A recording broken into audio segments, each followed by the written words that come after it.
Sean todos muy bienvenidos. Hoy vamos a hablar acerca de la unidad 10, titulada El mundo de los genes. Comencemos. ¿Qué son los genes? Los genes son las unidades de almacenamiento de información genética, segmentos de ADN que contienen la información sobre cómo deben funcionar las células del organismo.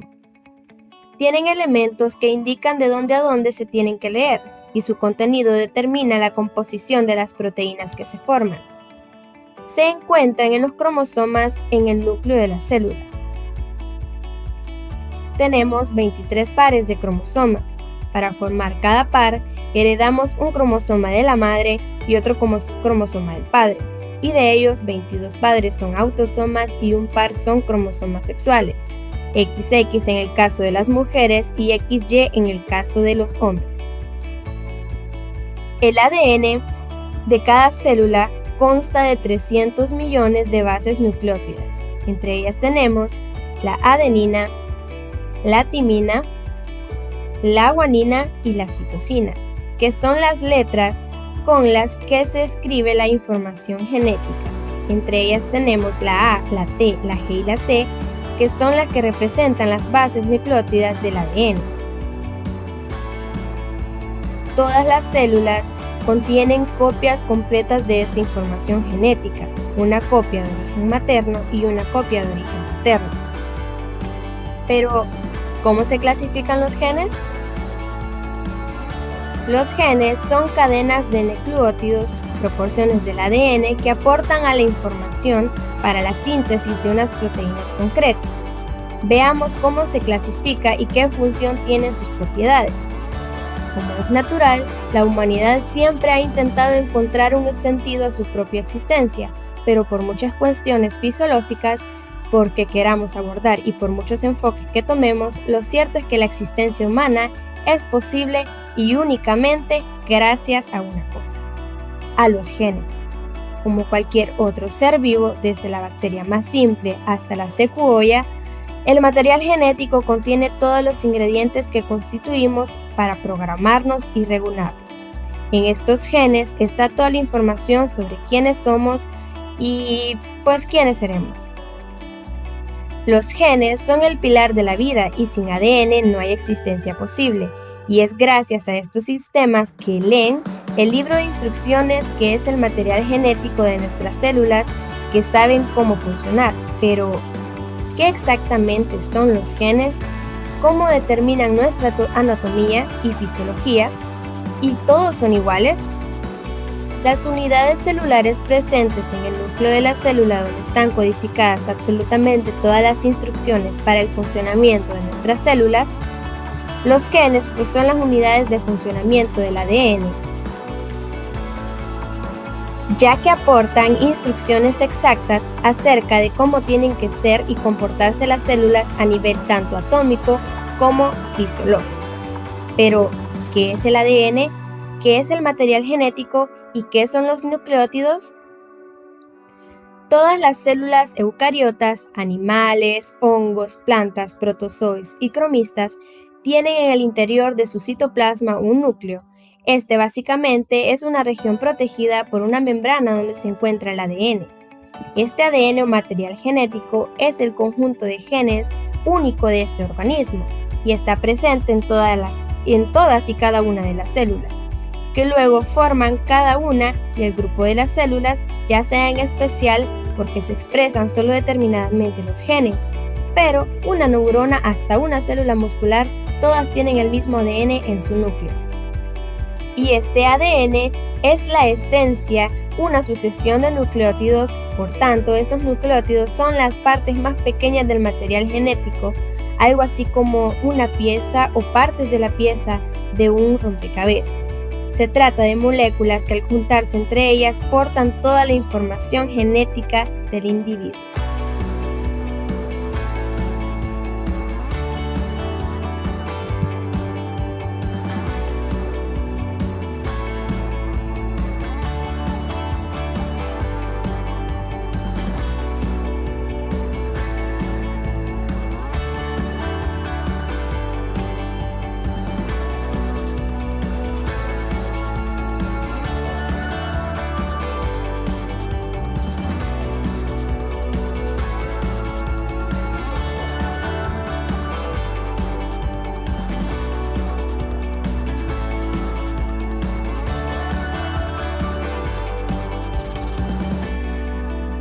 La clasificación de los genes.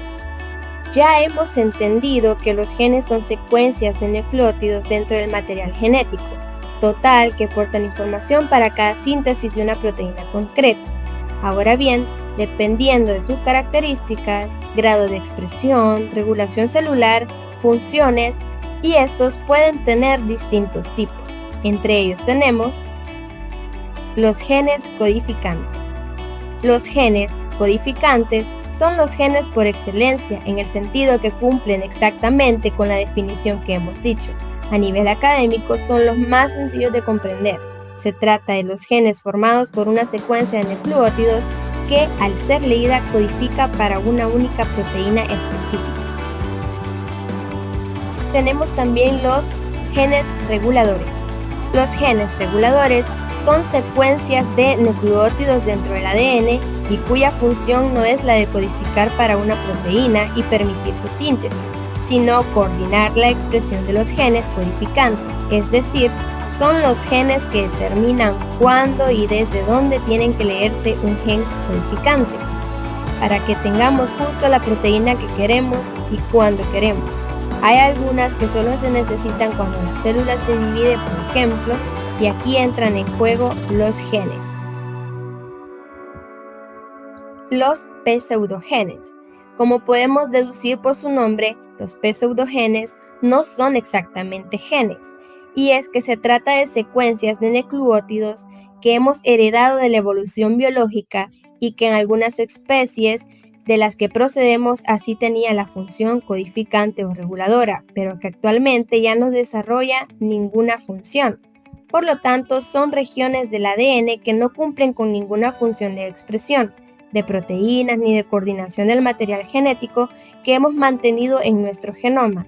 Es decir, que los genes son órganos vestigiales como el apéndice, son a nivel macroscópico algo así como residuos o trazas de la evolución. ¿Cómo se transmiten los genes de los padres a los hijos? Para formar un feto, un óvulo de la madre se une a un espermatozoide del padre. Cada óvulo y cada espermatozoide tienen la mitad y el conjunto de cromosomas. Cuando se unen, le dan al bebé un conjunto completo de cromosomas. Por eso podemos heredar algunas cosas de nuestra madre y otras cosas de nuestro padre.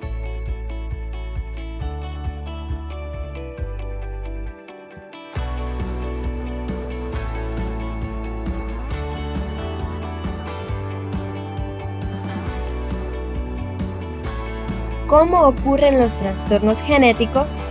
Los trastornos genéticos son las causas y también son variables y entre ellas se encuentran las siguientes: un cambio de mutación, un gen o de un cromosoma, la ausencia de parte de un cromosoma que recibe el nombre de delección, cambios en los genes de un cromosoma a otro que recibe el nombre de translocación, y la falta de un cromosoma o la presencia de un cromosoma de más o demasiados, o muy pocos cromosomas sexuales. De cara al futuro, los científicos están aprendiendo cada día más acerca de la genética. Un proyecto de investigación a nivel mundial llamado Proyecto del Genoma Humano creó un mapa de todos los genes humanos donde muestra dónde están ubicados los genes dentro de los cromosomas.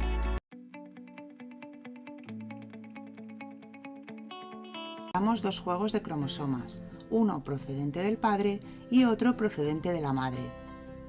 Cada pareja de cromosomas paterno y materno con información para las mismas características recibe el nombre de pareja de cromosomas homólogos. Una característica viene determinada por la expresión de un gen, es decir, a partir de una determinada secuencia de ADN se sintetiza una proteína, lo que a su vez implica la aparición de una característica en el individuo. Cada gen se localiza siempre en el mismo lugar de un cromosoma, lugar que recibe el nombre de locus, en plural loci. Por tanto, el gen para una característica ocupará la misma posición en los dos cromosomas de una pareja de homólogos. El gen para una determinada característica, por ejemplo el color de los ojos, puede variar ligeramente su secuencia, dando lugar a dos o más expresiones distintas del gen, por ejemplo, color azul o color marrón. A cada una de las posibles formas de expresión que puede tener un gen se le denomina alelo. Un individuo diploide presentará para cada característica un gen alelo procedente del padre y un gen alelo procedente de la madre. Cuando en una pareja de homólogos los dos alelos llevan la misma información genética, hablaremos de individuos homocigóticos, también llamados razas puras para ese carácter. Y dependiendo del tipo de herencia que estemos estudiando, los representaremos bien con dos letras iguales, A mayúscula o A minúscula, bien con dos superíndices iguales. En cambio, si los alelos para un determinado carácter llevan diferente información, diremos que se trata de individuos heterocigóticos, también llamados híbridos para dicho carácter, y se representan con dos letras diferentes. Todos los individuos de una misma especie llevan información para las mismas características, es decir, que poseen los mismos genes. El conjunto de todos esos genes se llama genoma, si bien cada individuo presenta una versión diferente de la secuencia de esos genes. A la constitución alélica propia de cada individuo se le denomina genotipo. Lo que observaremos cuando los genes se expresan será el fenotipo, dicho más correctamente, manifestación específica de una característica, consecuencia de la expresión del genotipo y que se verá influida por los factores ambientales. ¿Cómo transmiten los seres vivos sus caracteres a la descendencia? Mendel fue el primero en aportar una teoría científica para dar respuesta a esta pregunta. Este monje agustino del siglo XIX propuso tres leyes. Primera ley de Mendel o ley de la uniformidad de la primera generación filial. Los descendientes del cruce entre dos razas puras diferentes para un carácter son todos iguales para ese carácter. Como todos los descendientes muestran el fenotipo de uno de los parentales, hablaremos de herencia dominante para ese carácter. Llamaremos alelo dominante al que se expresa y lo representamos con una letra mayúscula. Por contra, al alelo que queda enmascarado se denomina recesivo y le asignamos la letra minúscula. En el ejemplo, el alelo dominante A mayúscula se corresponde con el color amarillo y el alelo recesivo A minúscula con el verde. Por tanto, los parentales serán homocigóticos y puesto que se hereda un alelo de cada progenitor, todos los descendientes serán heterocigóticos. Con la segunda ley de Mendel o ley de la segregación de los alelos, Mendel sostiene que los alelos que determinan un carácter se separan cuando se forman los gametos, de forma que nunca irán juntos en el mismo gameto. Esta afirmación permitió a Mendel explicar por qué, al autofecundar los híbridos de la primera generación, entre los descendientes aparecía un 25% de ejemplares verdes, color que había desaparecido en la F1.